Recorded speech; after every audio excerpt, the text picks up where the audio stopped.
সকালবেলা বাইরে কাজ সেরে ঘরে এসে ঘরটা ঝাড় দিয়ে চলে গেলাম রান্নাঘরে। তৈরি করব ঝাল সুজি। তার জন্য কড়াইতে দিয়ে নিলাম ঘি, ঘিতে ভেজে নিলাম সুজিটা ঘিতে ভেজে নিয়ে নামিয়ে রেখেছি। নামিয়ে রেখে কড়াইতে তেল দিয়ে তেলটা গরম করলাম। গরম করে তাতে দিয়ে দিলাম কালো জিরা না, সর্ষে, কাঁচা লঙ্কা, কাঁচা পেঁয়াজ ফোড়ন দিয়ে তার মধ্যে পরিমাণ মতন নুন, হলুদ দিয়ে নিয়েছি। তো তারপরে দেখো এটাকে ভালো করে ভেজে নিচ্ছি। ভালো করে নাড়াচাড়া দিয়ে ভালো করে ভেজে নিয়ে যখন ভাজাটা হয়ে গিয়েছে, প্রায় লাল লাল হয়ে গিয়েছে, তখন তার মধ্যে ঘিয়ে ভাজা সুজিটা ঢেলে দিয়েছি।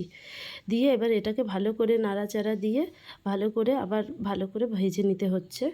ভেজে নিয়ে পরিমাণ মতন দিয়ে দিলাম চিনি, যে যেরকম চিনি খাবে সেরকম দেবে। দিয়ে চিনি দিয়ে এটাকে আবার ভালো করে ভেজে নাড়াচাড়া দিয়ে ভেজে নেওয়া হচ্ছে। তারপরে নাড়াচাড়া দিয়ে ভেজে নেওয়ার পরে দিয়ে দিলাম পরিমাণ মতন জল। জলটা একটু প্রথম দিকে কমই দেওয়ার চেষ্টা করবে, কারণ কম জলটা দিলে এতে বেশি জল হয়ে গেলে ভালো লাগে না, ঝুরঝুরে হয় না। ঝুরঝুরে হলে ভালো লাগে। বেশি জল দেওয়া হয়ে গেলে ঝুরঝুরেটা হওয়ার সম্ভাবনাটা কম থাকে। তো অল্প পরিমাণে জল দিলাম, দেখলাম যে কমই হচ্ছে, তারপরে আবার একটু লাগবে, সেই বুঝে আবার দিয়ে দিলাম জল। এরকম করে আরেকবারও জল একটু লেগেছে আমার, দিয়ে দিলাম। তারপর ভালো করে ঝুরঝুরে করে নেড়ে নিয়েছি। কড়াইতে ভালো করে ঝুরঝুরে করে ভেজে নিচ্ছি। ভেজে নেওয়ার পরে এই দেখো হয়ে গিয়েছে। এইবার এটাকে আমি ঢেলে নিলাম একটা বাটিতে। তারপরে এই দেখো সবাইকে দিয়েছি, নিজেও নিয়েছি, টেস্ট করছি। আমার তো দারুণ লাগে আর আমার ছেলেমেয়েও এটা খুব ভালোবাসে।